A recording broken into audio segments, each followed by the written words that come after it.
بتكلميه؟ اللي انا كنت عايزه اتخطب له زمان وانت ما رضيتش. انا ما رضيتش، ما يعيشكيش دي، ده صايع. طب لما انت اديك اتجوزت راجل محترم وعايش عيشه محترمه وفي بيت محترم، هو لسه متلقح على القهاوي، بتكلميه ليه؟ عشان هو بيحبني وانا بحبه. هو بيحبك وانت بتحبيه؟ كان تليفوني فين؟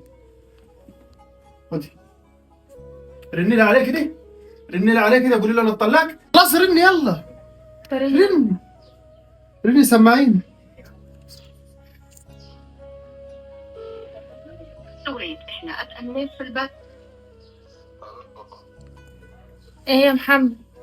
ايوه اسمع.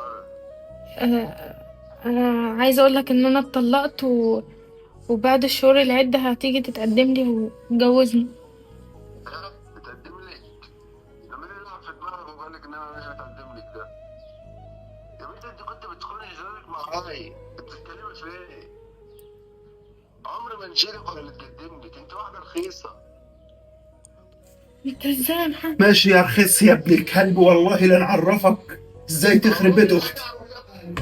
سمحتي، سمحتي يا بسملي، سمحتي. مش هتقولي انت هتقتلني؟ زي تقولي حبيبي، ده واد صايع. انا اللي عارف مصلحتك، انا اللي عارف ازاي. اديك خربت بيتك وضيعتي نفسك وبقيتي انسانه رخيصه في نظر كله. مش عارف نعمل معاك، انا مانيش عارف نعمل معاك ايه. احسن حاجه نعرفنا على امك تجيكي.